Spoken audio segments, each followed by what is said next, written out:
Mo- Morning Space Cats. Did my voice cut out when no, I heard oh, you. you cut out. Okay, well, Oh, anyway. Hello. We are really experimenting with our opening sound and we tried again today with like off record with the flute and the harmonica, and they're just not picking up. There's something very interesting going on with instruments, but we'll keep working on it. Welcome to Morning Space Chats, the Space Cats Happy Hour podcast morning show. Um, you can listen to us on iTunes or you get your podcast or Spotify, and you can watch our videos on Spotify or for free on YouTube. You can also listen to us on YouTube. And you can reach us at spacecatshappyhour@gmail.com with any questions or comments or feedback. I'm here with my delightful co-host, dreadpiratekk. Yay! hello. And I am, as always, Zadikat Sun Portal, aka K, aka Canadian KK. I forgot Canadian KK. That was so good. That's how we started out, was American KK and Canadian KK. Oh, those early Um, days. yeah, it's beautiful day here, October 3rd, 2025. And I'm just gonna dive in and get Dread Pirate KK talk because they have a really big update, and I only know the most tiniest piece of it, I think. So please share your very, very interesting update. Yeah. I might flail a little bit, so I brought my Mr. Pointy, which I have not introduced on this podcast yet. I've been holding it in my streams on Twitch. Apparently it's a garden implement where you can like put seeds in or whatever. My friend Lee made it for me. And we haven't actually ever used it for the garden, but like I got this literally one of the days that I had this activation and was getting all these Buffy syncs and like we are Buffy and we're stronger than the monsters and all this stuff. And I was like, oh my God, Mr. Pointy. He had no Yeah, idea. he 100% looks like Mr. Pointy. 100% looks like a vampire slaying Right? steak. Yeah. That's awesome. Yeah. And we've actually, my friend Allie has never seen Buffy. And so she comes over Oh, about every Tuesday and we were watching The Librarians, the TV show, which is like good and everything. But like, I was like, I know it's a little cheesy, but I don't mind cheesy. But do you want to like maybe switch to Buffy since you haven't seen it? And she was like, okay. So we've started watching Buffy, and I'm like, I just feel the whole real big. We've only seen 2 episodes so far, and she is amazing. loving the show. So I'm like, Oh, yes. that's so fun. Yeah. And it's the only, I don't own very many like DVDs or movies or anything like that, but I do own the Buffy box set. And so no commercials, no nothing. I load it into the little console and we watch. So she's Fuck coming yeah. over on Tuesday again for another round of Buffy. So anyway, I'm holding my Mr. Pointy because this is like my little talisman. Anyway, so Wait, can I just ask you? yeah. Do you have a favorite Buffy episode? Oh, dang. Good question. It's so hard not to pick the one like the musical one or like the Yeah. silent one Yeah. where they're all and I don't know, I can't remember honestly. It's so weird because like I have memories of like the overarching themes and like but the minutia of the details of the each individual episodes, I'm like, whoa, that happened. Oh my gosh, I don't remember. And then I'm like kind of watching it fresh all over again. But I do, yeah, I That's forget what it's nice. called, the silent one. But or is it also the musical? I can't even remember. No, the silent one is the one where there's like it's happening. It's like those sleep guys that come This, at night, yeah, and like it's really spooky and very yeah, Halloweeny, creepy. And the yeah. musical one is very kind of technicolor. I like them both. It's hard Yeah, to pick. Yeah, maybe that's why I was conflating them because I'm like, but they're so good. I love a good musical. It's funny. those that great picks. Okay. Do you have a favorite episode? Um, I'll come back. I'll Okay, that's cool. mull on that No while you tell worries. your story, and That's then cool. come back. Sounds like a plan. Okay, well, I will tell my my story. So I don't remember if I've mentioned the family lawsuit on this podcast or not, but basically back in July of 2022, my uncles sued my mom for the will of my grandparents, and it's been in the courts. It's been like a whole journey, whatever. We were supposed to have a trial. Which included the properties. Oh, yes, sorry. That includes the property. I'm living at the Midnight Diner, which is my grandparents' farmhouse. And there are other farmlands that my grandfather owned because he was a farmer. And so there's three properties in total, but I live here and there's a trust for all of it. So like my mom was the executor, and anyway, the greed and corruption, well, all the usual old storylines or whatever. And so I knew it was a very karmic thing that we were all, or they were all working out. And interestingly, you were the first person to kind of, we had a mediation back in April, and you had given me the message that like maybe I wasn't supposed to go. And I was like, oh shit. And so I actually did not go. And it was weird because I felt like, the people pleasing, distortions and all this stuff. And I was afraid of breaking the law and all this stuff, but I made myself do it. And it was amazing because I felt an energy shift, and it was like I needed to remove my energy from that. And then before, let's see, this was like a couple months ago, maybe, I had a dream, and it basically, like, long story short, it kind of boiled down to like, it felt like my grandmother was telling me not to go to any more of these things, which meant like the trial that was Mm, supposed to happen in November. And so mm. that's what I thought we were doing. But then my mom, after this dream I had, a few weeks after that, my mom told me that there was a last minute second mediation scheduled for September 29th. And I Oh, was wow. like, well, I'm not going to be going to that. And I even told her, I was like, I had a dream that Pasha told me not to go. And I mean, because I did. And she just was like, okay. Actually, I might have mentioned that in one of our earlier episodes. So anyway, sorry if I repeated anything, but that's just kind of set the storyline. And so I didn't know what to expect out of this mediation because I kind of thought it would be another joke or whatever, like just a money grab and, whatever. And then we were still going to have the trial. So I didn't go. And my mom called me the day after. Uh, wow. And she said it was 14 hours of mediation, Christ. right? And that she was dancing around the point, and she was kind of like, well, it ends up affecting one person in particular. And I was like, I knew, and I had to make her say it anyway. And she was like, well, the boys, my uncles, ended up with the property, the Midnight Diner, basically where I'm living. And it's hilarious. I mean, it's not hilarious, but it's hilarious because they don't want this place. They hate it. All they really want is money. I don't really know how this happened, but clearly it Oh. was a plan from the universe. Like I knew, even though I was feeling like sucker punched, I was like, there is something going on here that is like bigger than I can, whatever. And she even used the word, like she was crying and she felt she was really devastated and all these things.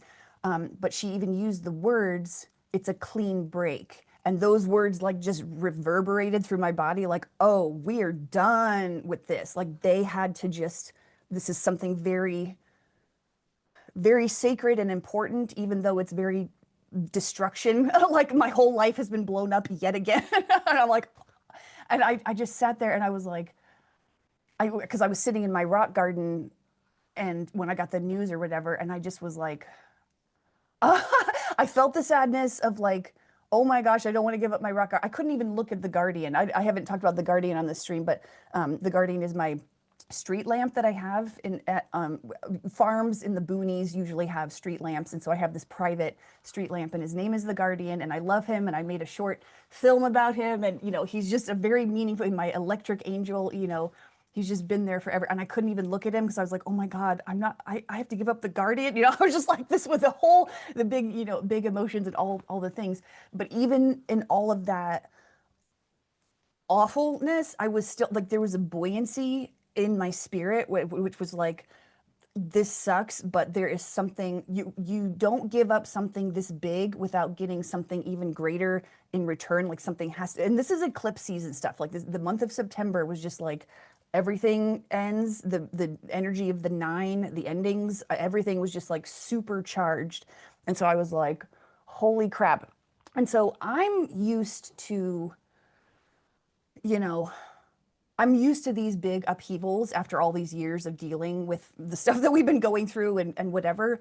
So as I was processing my own loss or whatever, my biggest anxiety came from having to tell Lee, the guy that made me Mr. Pointy. He is my Mhm. brother, my pirate brother. Like Mhm. he's and it's he's older than me. He's much older, like 25 years older than me, and but he just feels like my brother. And so this is the kind of thing that's not weird to you and me, but like for him, he's like, what?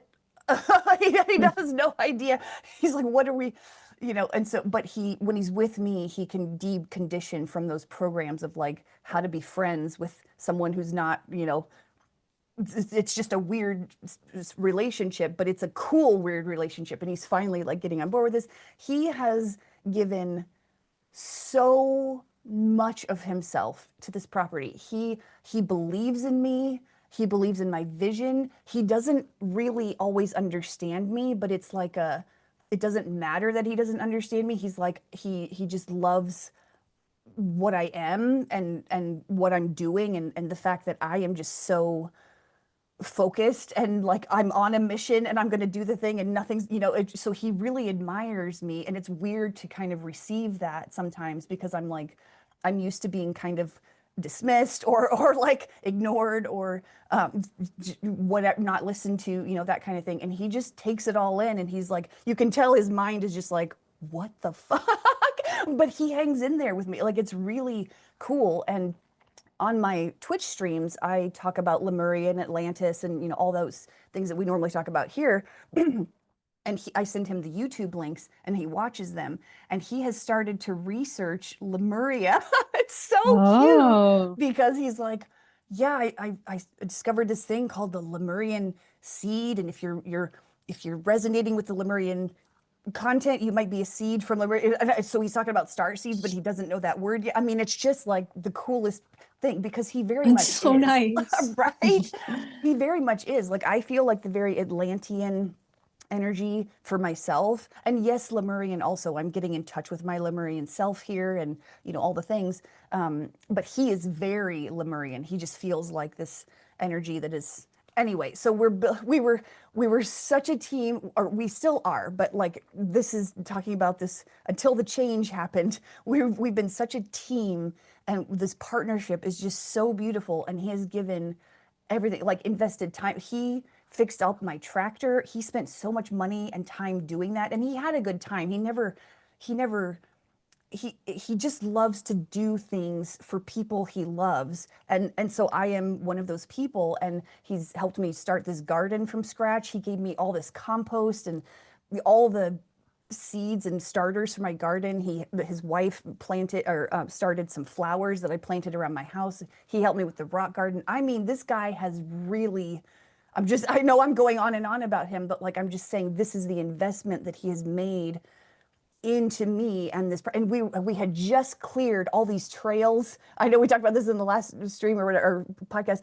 We'd cleared all these trails and it was just, we were super excited to just, he wanted to leave his thumbprint on this place and he was going to set up a workstation in the barn. And anyway, Mhm. all the big dreams. And we were all just so excited.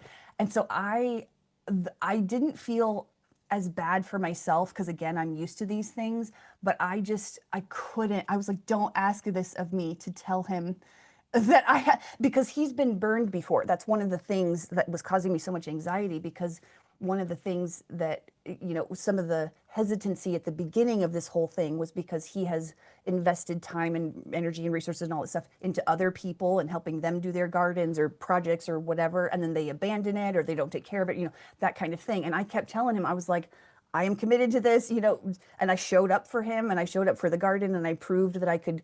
This year was very much a proving ground, not a proving ground like I have to prove my worth, but like showing up for myself and my vision and proving to the earth that I would take care of her, like everything given to me I would steward and be the guardian of, and all that stuff to the best of my ability. And even though I had imposter syndrome and half the time when I was in my garden I was like, I don't know what I'm doing, this is like a professional ass garden and I don't know anything, and I thought I was messing everything up.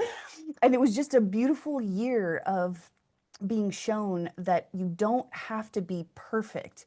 You don't, you give what you have, you give your all. And some days, when I was screaming and just like, I can't do any of this, nobody, none of the garden ever judged me. None of the trees ever like they were just like, it's okay. We love you. There is nothing to forgive. You are doing your best. There's a whole lot going on right now. Like, please stop being so hard on yourself. And so it's just been a really interesting year.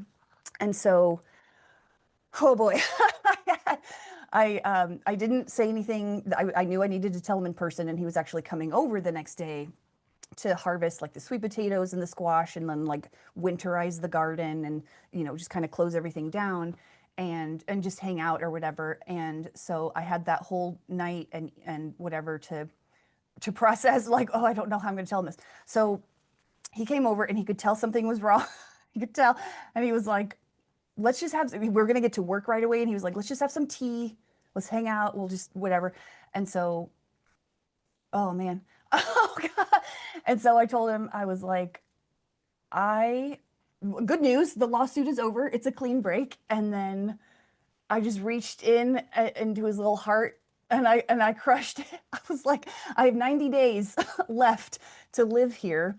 And I just saw the light go out, but it was like I saw the light go out in his eyes and a little the devastation or whatever, but he like no hesitancy whatever. He just, I was prepared for abandonment. I was prepared. I knew he would be nice to me because he's always nice to me, but I figured he would like, oh, this is too much, I need a break, like whatever, which I was willing to get. I was like, I will meet him wherever he is. This is big.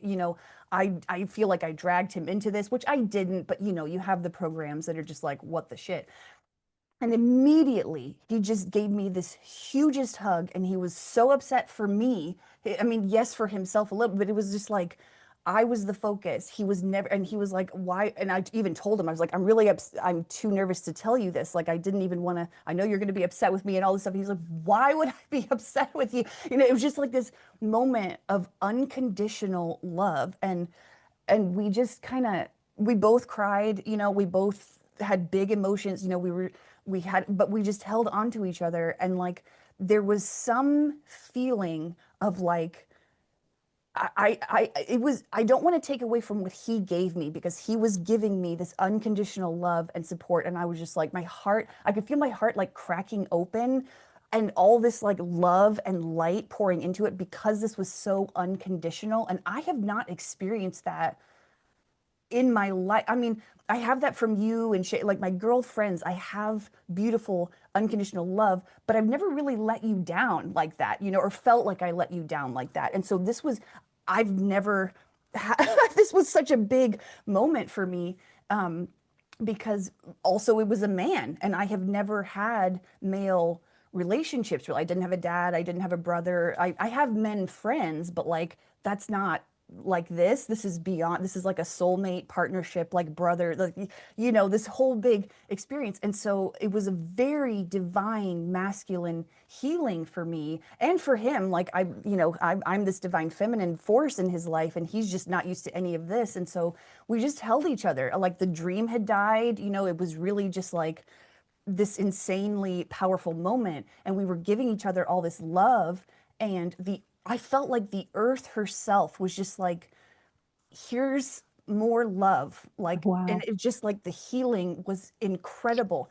And so we just sat there for a while and we did, after a while he would like wipe away my tears and stuff. It was just like the sweetest, I can't even tell you. This was just like, it was awful and awesome all at the same time. It's really hard to describe. But when you feel that love, and it was like when the love came in, it just kind of washed away, just like this beautiful spring water. And I've described the energy of this place before as like fresh spring water, where it just like gently, beautifully, joyfully just wipes away and takes away the trash, the energetic trash, like the anxiety, the fear, like everything. And I had this calmness and this peace that I was just like, I just wasn't expecting any of this because I wasn't expecting, to be met with love. I was kind of expecting to be met with abandonment. So it was this great, amazing, beautiful healing moment. And we turned it around. Like we did eventually get up and do the garden stuff, and it was hilarious because I had so many sweet potato vines, and I was like, I'm gonna be sweet potatoes are gonna be coming out my ears. But apparently, the soil just had too much nitrogen in it or something, probably from all the clover and stuff, and so I had zero sweet potato. Oh my God. But I had a lot of squash, and it was really cool to like do this, final Interesting. harvest. Yeah. Yeah. And I'm also growing a marijuana plant, and he's the one who started it for me, and we planted it back there. So it's kind of like the one that he grew at his garden actually ended up failing. And so mine is the only one that we can now share together. And so, we're both he's really proud of me that I took such good care of it, and all, all this stuff. So he was like, we were going to wait until Saturday to harvest her, but he was like, the weather looks like it might be, we need to harvest her now. So we were like, okay, now we're gonna go and harvest our little, we call her our girl, because she was a little scrawny, thing. And she's just this beautiful blossoming plant. Wow. And so we harvested her, and he was like, you know what? You have to dry the weed, and you can't really smoke green bud. But he was like, we're going to take a little bit of this, and we're going to do our best to smoke it just for like a little, I don't know, just because it just felt like a nice ritual, a ceremony, some kind of thing. And we didn't have, like, we knew a regular lighter wouldn't work. We needed more like a blowtorch kind of thing. So we went, and it felt like this inner child kind of journey. We drove to Dollar General to get to get this little lighter, and then we came back, and we were just like laughing and talking, and there was a lot of joy, and we did smoke the butt, and it worked okay. We had to really light the light the thing on fire, but we smoked it, and we got a little bit high, and it was just, I don't know. And then he hung around, and we had great conversations, and yeah, again, there was a lot of grief and a lot of just like, what am I doing? And I I'm I don't know how much I want to go into that, so I might say that for a different day because that's more his business. But Yeah. basically, what the plan is, thank God the pirate ship hasn't sold yet. My mom has been trying to sell it for over a year now, so I am going to move back into the pirate Wow. ship. But the other part of Oh, this story, I wow. know, the other part of this is that my mom has obviously feels incredibly like she has big emotions about like me losing my house and all these things, and that she hasn't taken care of me, and all these things. But so what she wants to do is, she knows an Amish guy who will build a pole barn, and there's another family of Amish guys that will do like a housing kit kind of thing where it's like barn siding, but it's also a house, and it's like a two-bedroom house and whatever. So what she wants to do is deed over part of the pirate ship land to me and build this fresh house, this fresh barn, fresh well, fresh sewage thing, like fresh everything, and provide me this new actual me place to live.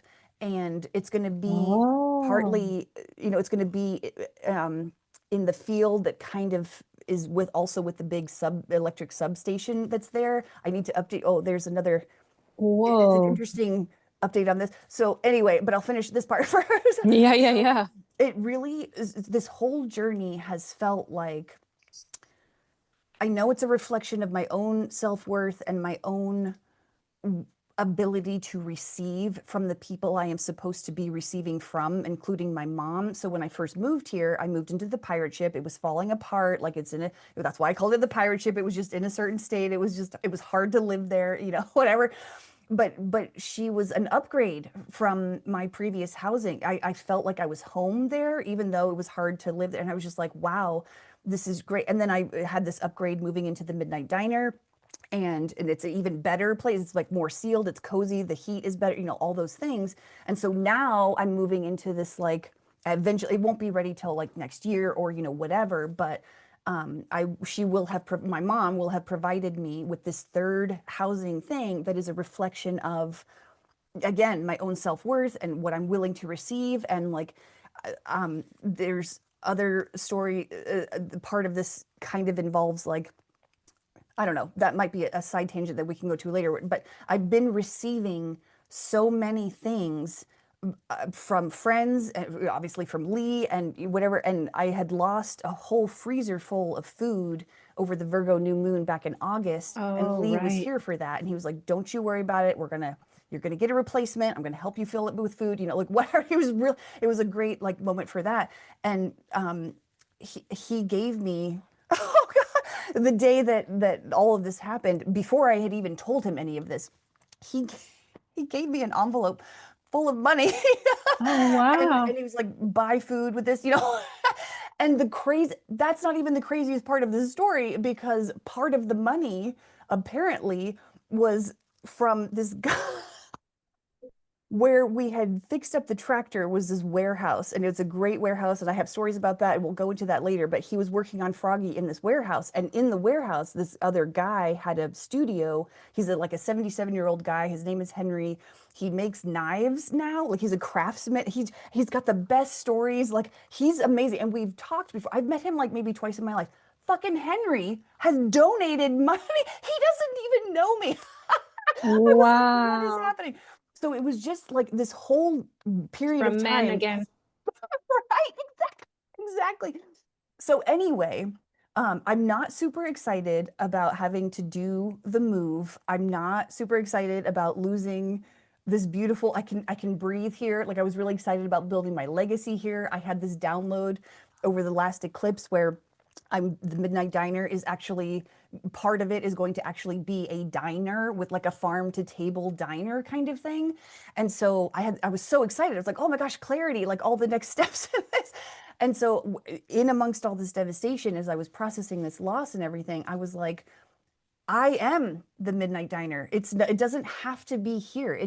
I am both the pirate ship and the Midnight Diner, and no matter where I am, that's where my legacy is. And you can lose everything, and you still are what you are, and you build wherever you are. And I just, the moment with Lee where he met me with that unconditional love, and my heart was full, and everything just felt like it was washing away all the poison and all the everything. I All that was left was love, like, and I have never experienced a gift like that. And I was like, if I had to lose it all again just to get the gift of that love, I would do that. Love literally just changes everything. And he even said, he was like, after all this stuff, like we'd kind of gone, he was ready to leave for the night or whatever, and he was like, I don't regret a single thing. Like I would do it all again. Like all he didn't say time, money, and all that stuff. And he was like, everything I gave, he was like, I would do it again.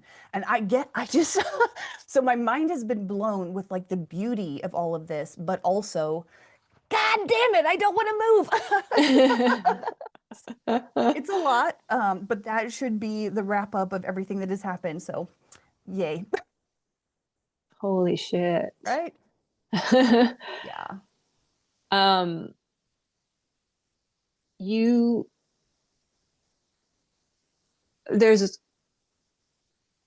a couple of things that were happening in your life leading up to it that I feel are connected. And one of them I'll just talk to you about off air because it's not Sure. an on air topic. But Gotcha. the bees, Oh, the yellow jacket story that you told last week, where you were on you and Lee were working the bush hog and it went over a yellow jacket nest and they mhm. got so angry. That for me was part of me in my head was like, that's interesting because the these things, me and another person that we know had these bee sting experiences where it was like the sting happens before and then it's something to do with the collective and your relationship to other people in the community.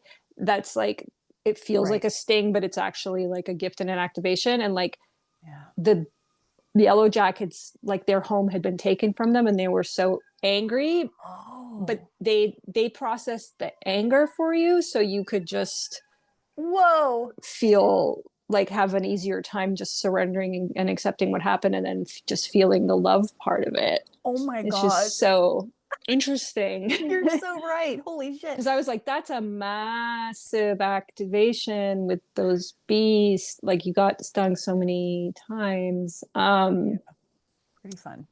Yeah. That's a really incredible story.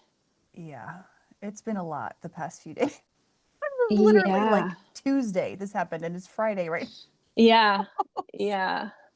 Whoa. Uh-huh. I just I want to get back to it in a second, but I just want to say Yeah. something tangentially, which Yeah. is it's very interesting hearing you tell this story and because um just the way with my open whatever it is, solar Mhm. plexus or whatever in human design, and like it's the same thing that they talk about with neurodivergent autistic people, where like other people's emotions, you feel them and they're like amplified in you.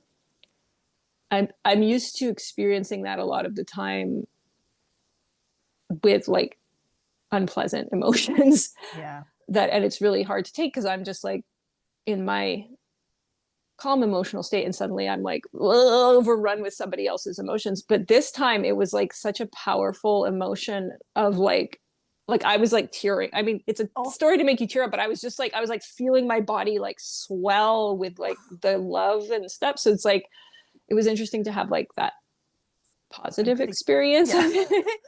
I was like, wow, that's a Good. powerful emotion coming out of you right now. It's like, Yeah. holy shit. I'm wondering if people listening as well Yeah. felt it too. Um, but like, I mean, your stories are so often like the power and the willpower that is behind surrendering to things.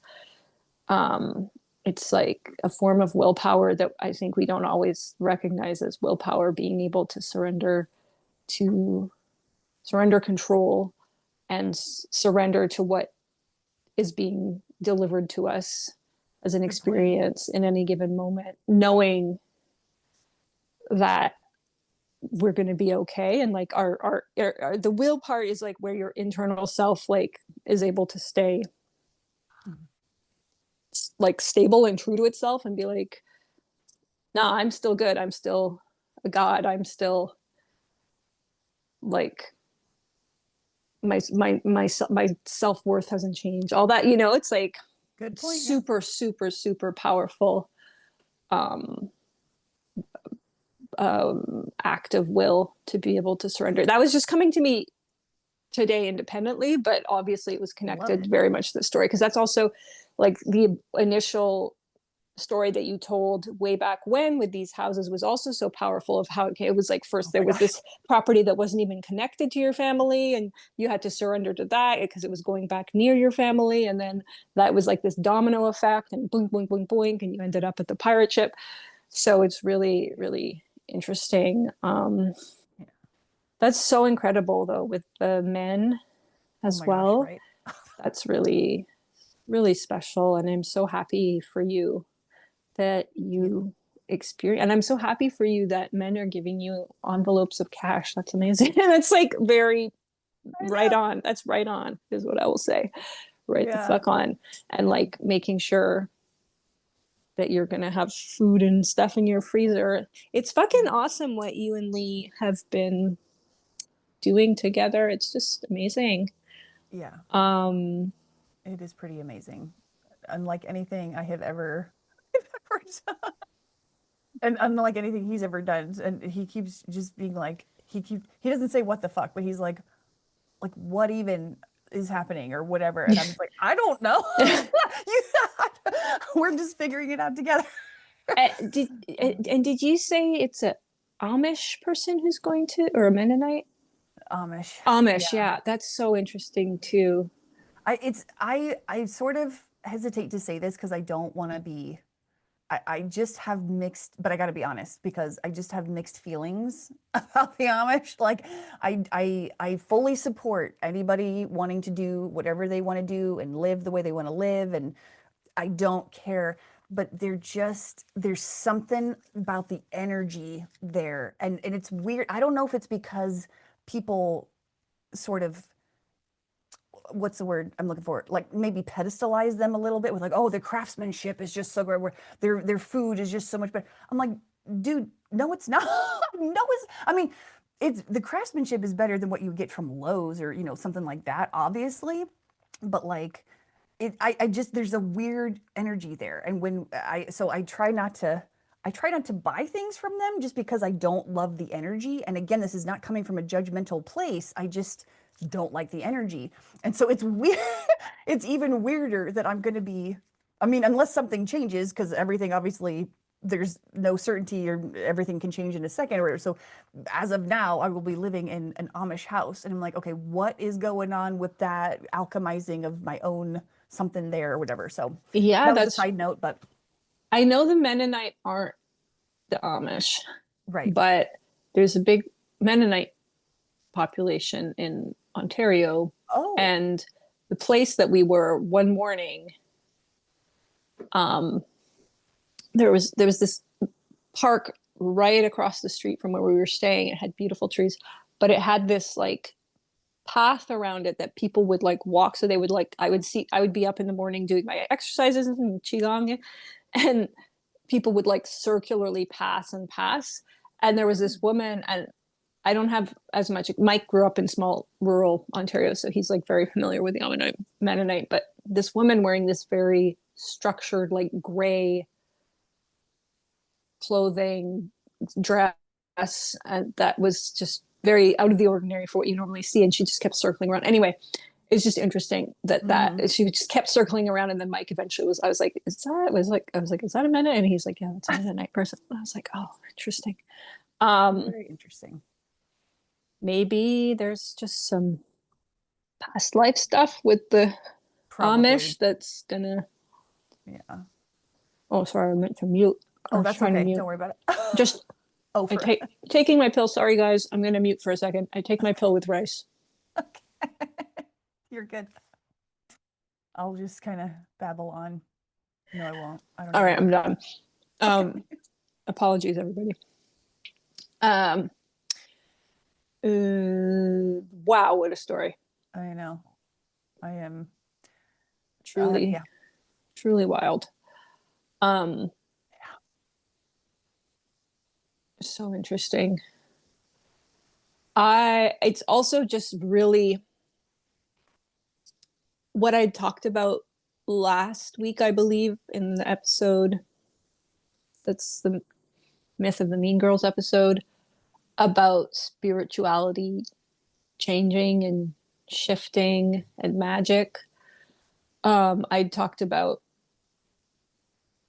how we're moving into a multidimensional reality that's fluid, and so what we perceive as unpredictability is actually just an increase in fluidity. I talked about how more people are coming online and to spirituality and magic from like very varying um, backgrounds and levels of experience and levels of confidence in themselves. So that's contributing to the fluidity. And I talked about um, how we've been integrating the energy of non-doing versus doing. So that's affecting um, things that used to work, like produce reliable, successful outcomes in magic and spirituality that may not be so reliable anymore.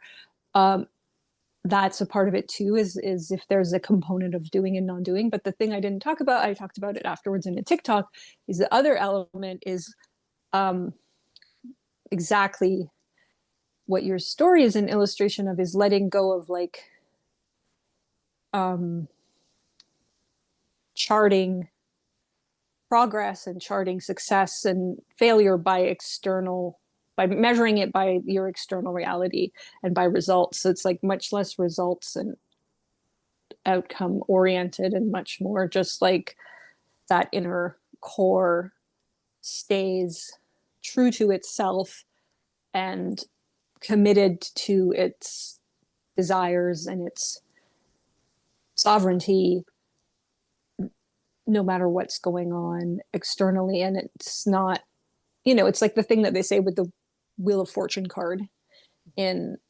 tarot, it's like the wheel moves, and if you're on the outside of the wheel, you're going up and down, and you're blah, and if you're on the inside of the wheel, you're like stable kind of thing. So Mhm. I just wanted to add that to what I was talking about last week. That's a really good point. I love As I things didn't even, become, and yeah, I was just also going to say, yeah. in the thing that first got me, like the first thing that came in that really got me thinking about the fluidity of multidimensional reality was our galactic origins tarot deck, where they talk about the Andromeda energy and the way they describe the experience of the Andromedans is like reality is constantly like if you were walking down Yeah. a sidewalk, everything would just be constantly changing around you, but you're just like you stay you, like, and you, that's the part that remains steady and stable Mhm. is you. So Mhm. I think um Andromeda must play a big role in this shift as well. I think you're right. I've been feeling whenever, as soon as I started connecting with that card deck, I was like, oh my gosh, it felt so connected to Andromedan energy. And even though I'm not like a big, let's do a lot of change kind of person, it's like I still felt I there think was maybe you something are, there. Okay, maybe I am. Yeah. I don't know if with the amount of change that's true. Fuck. that not only in the time that I've known you that you've gone through, but also just in describing your life, the number of different places you've lived in and Good different point. jobs that you've held. You're right. It's so funny because I feel like I feel like I'm resistant to change a lot, where I'm like, I don't want anything to change. And then all of a sudden stuff does, like, it's like not against my will, but obviously, but like, I'm like, no, it's like the Aquarius, like my fixed placements, my Aquarius is like, mm-mm. But then Pisces and Virgo is all this mutable energy. And I have a lot of that in my chart too. And so I'm just like, okay, wherever we go. So it's like, so I I think feel you're like, maybe so fluid a being that you put in a lot of resistance to like maybe. um kind of have that experience of growth through this life, because Makes and sense. like experiencing like a changing inner feeling towards it, because you just feel like Yeah. I'm working through that stuff, or I'm so tired of saying I'm working through things, because I'm really not Done with work. Oh work. yeah, I'm really really feeling it lately of being done working through things. But this whole, anyway, I don't want to talk about time frames because it could relate to any time frame really, but there's so much of that too, where I think I am also a really fluid person, and I think I'm probably a person or a being,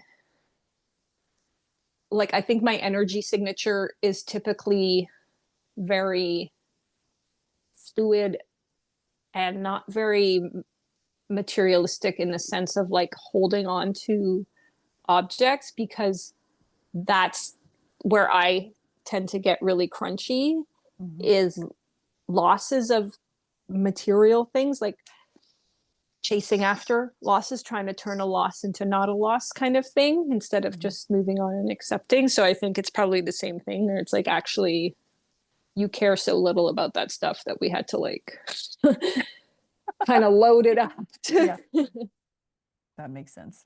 so you could have like a human karmic soul journey about that experience. Hmm.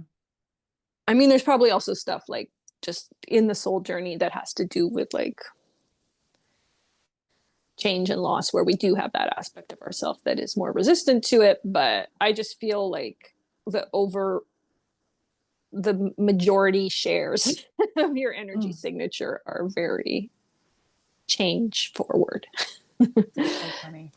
It's been a real interesting year of seeing myself through other people's eyes and like getting to know parts of me that like I just didn't like what you just said about the change and stuff. I was like, "Oh my God, you're absolutely right. How did I not see that?" And it's really cool to uncover these things because I've been most of the things I've been discovering about myself, especially this year, have been really positive. And I'm like, oh my gosh, I'm that cool. Like, yeah, you are. So it's been interesting. It was awesome. Yeah. Um, I don't even know if I have more to share today so much. I Okay. definitely have all these topics like bubbling up inside, but Yeah. it feels like this was pretty much the episode. Okay. Um, Sounds good to me. I was just going to share some, there's been a lot of, it's really interesting. Um, just like a little few tidbits. There's been a lot of really interesting stuff coming out of China. The energy of China right now Oh, what's going on? is like we're just having like these leaps and advancements and things. They've been doing crazy, huge. They've been doing the biggest, largest reforestation project on the planet. Oh, And in 2024, they there were 7.64 million hectares of forest planted. oh my God, that's Yeah, they have incredible. this project called the Great Green Wall. Um, and they Wow. just developed this thing called bone glue that's based off the biology of how oysters build their shells, but it like heals bones in like seconds or Oh minutes, and you my don't have to God. have like surgery and put in like metal Wow. rods and stuff. So they're just like there's a lot of really Wow. very interesting stuff coming out of China that has been coming into my field. Awesome to hear that. So yeah, passing that on. And there was another one, there was a third one too, but I can't remember now. Also, this is I'm not going to be able to summarize this at all. And this is Japan, not China, but that's interesting that it's also East Asia.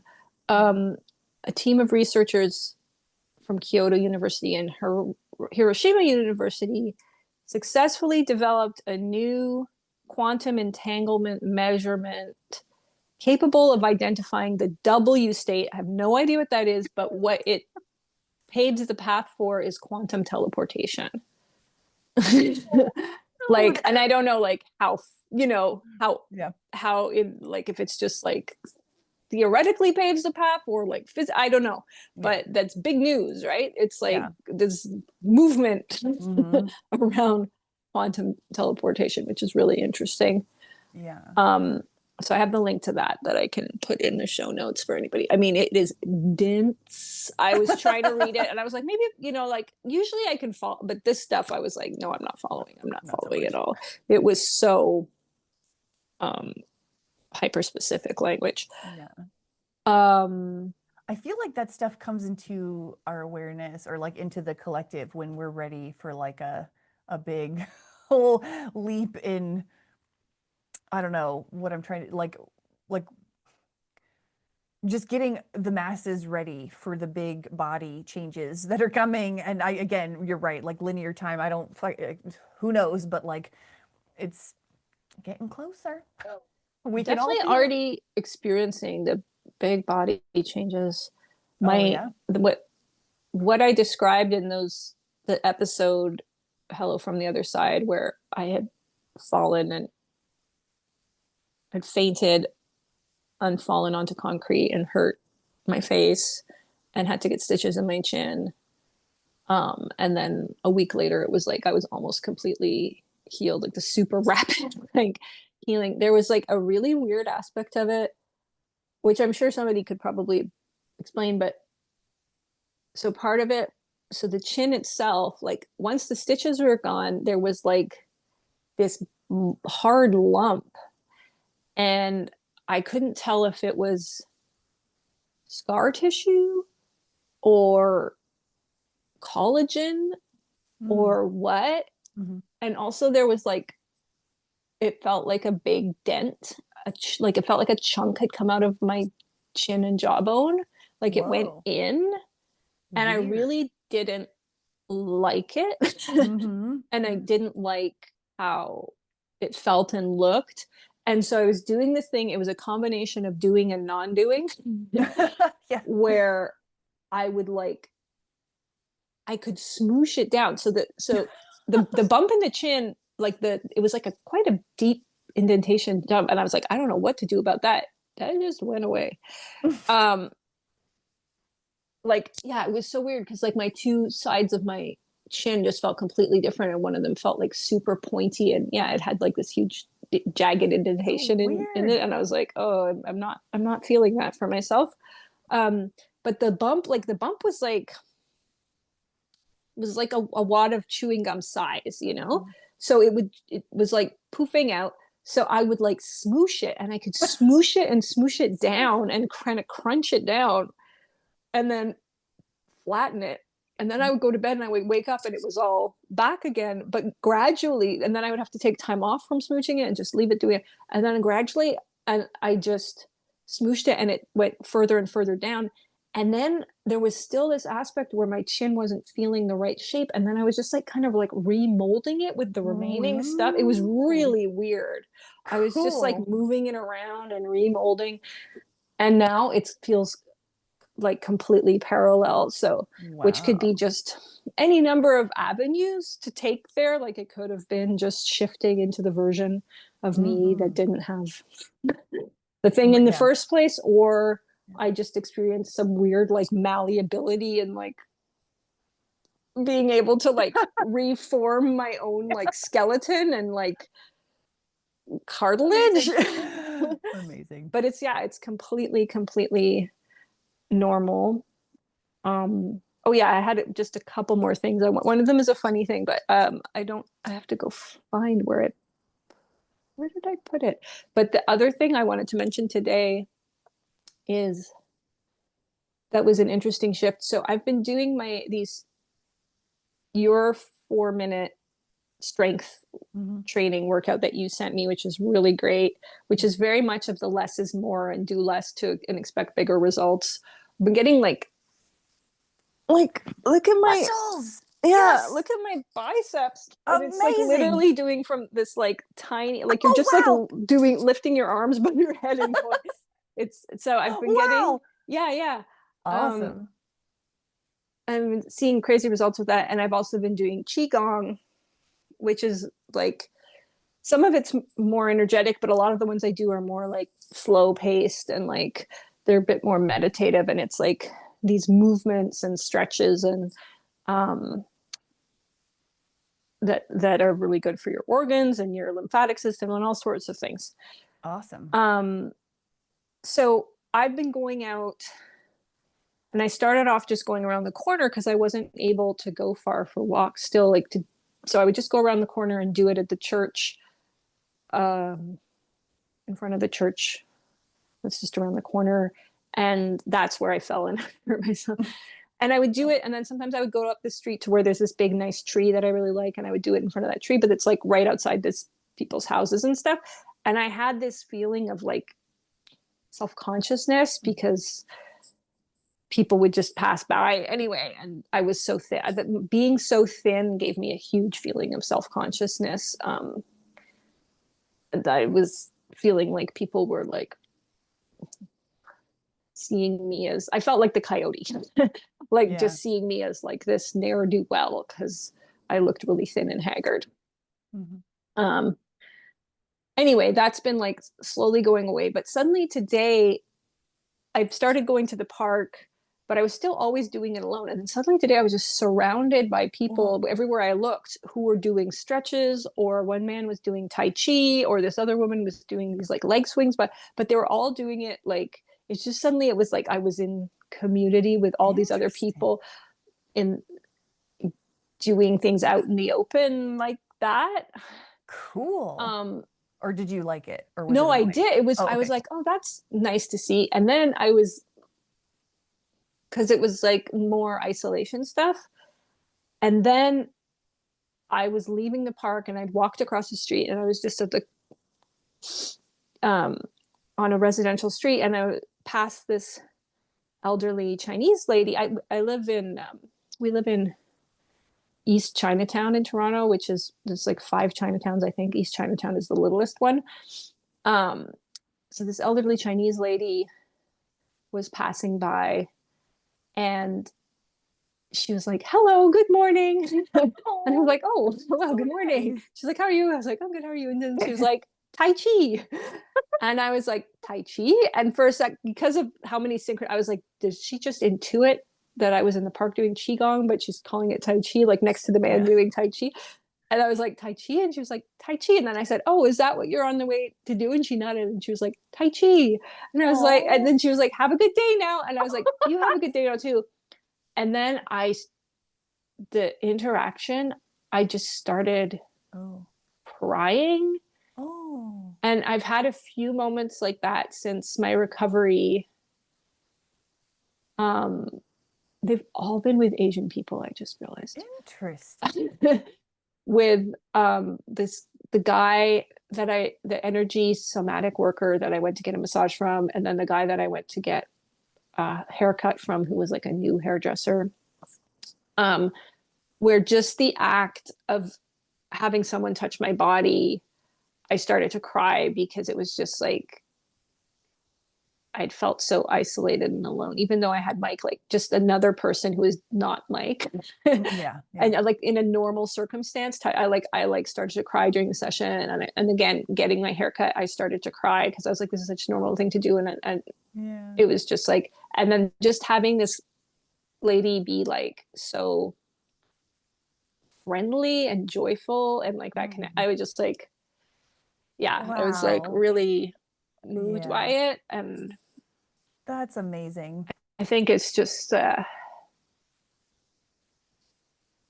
yeah, just like coming out of like such a profound feeling of Mhm. isolation. Yeah. You've been That was like, through it. yeah, um, I'm glad just you're like the getting, most isolated I've ever felt in my entire life. yeah. And it went on for so long. Anyway, it was really, really nice to have that connection. She was just like, Oh. all she just wanted to be was like, I do Tai Chi. This is so cute. That's Um, adorable.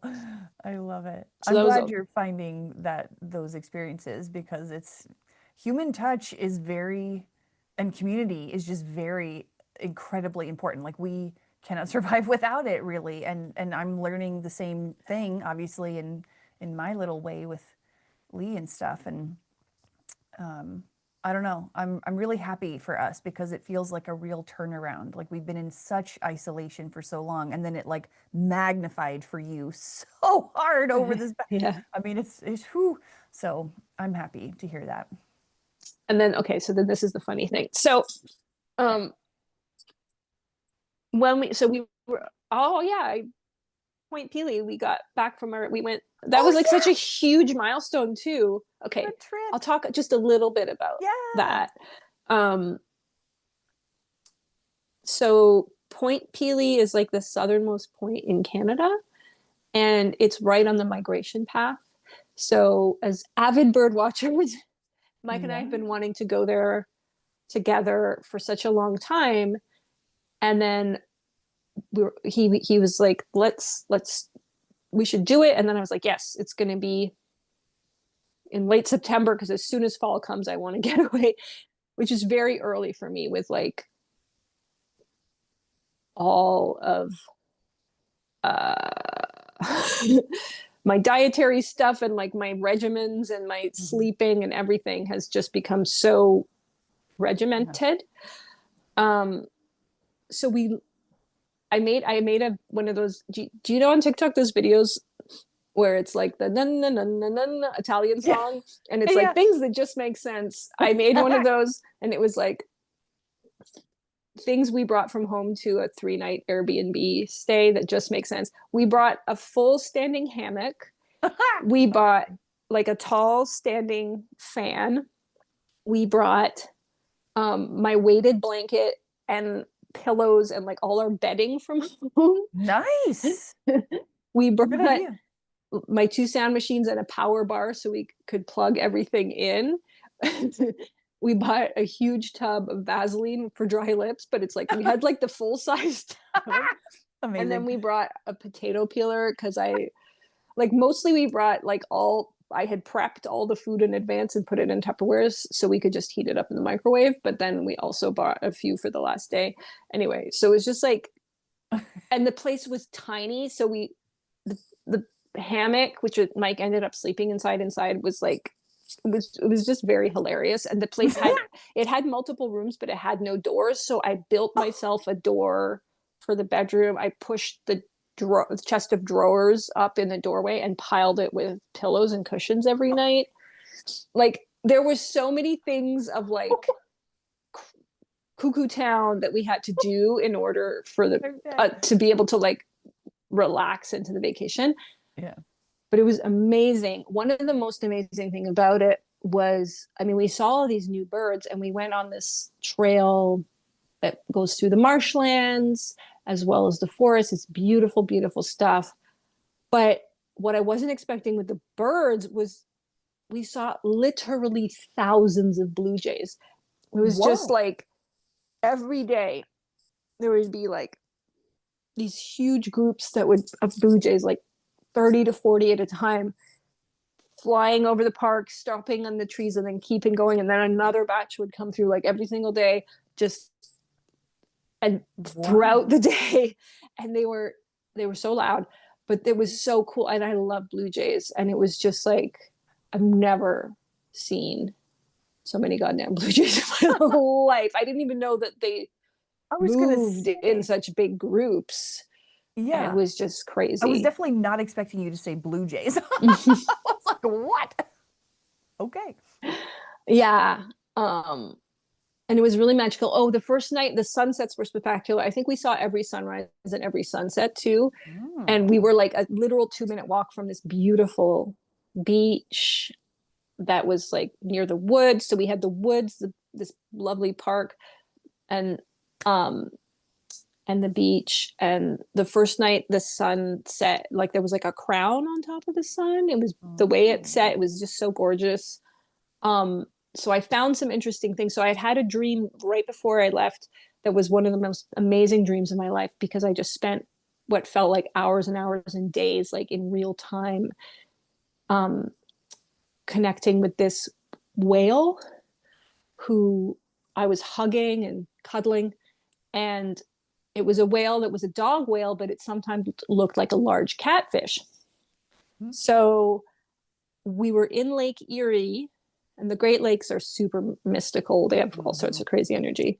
We were in Lake Erie, and I found these 3 things. So the first one was this huge, so it's a really big bone, and it's like the size, it's like bigger, longer than my hand.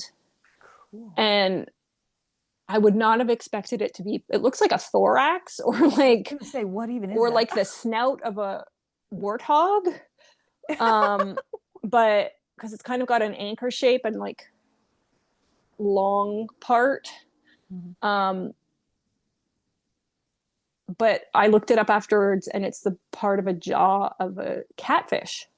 What? Yeah. And it's another interesting thing about it. I don't know if you can see here, but it's called like the Jesus on the cross catfish, because it looks like Jesus with his arms outstretched. Holy shit. So it's like a very mystical. Wow. So I was like, well, that's cool. And then that's cool. I found this little mammal femur. I looked it up. It's a femur bone. Wow. That is very likely a raccoon, possibly a fox, both of which are animals that are like deeply, deeply significant to me. But the third thing I found, so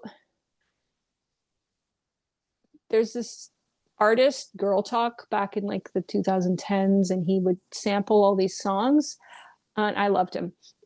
He would sample all these songs over each other. But so there's this snippet of this one song that's like, wait till you see my dick.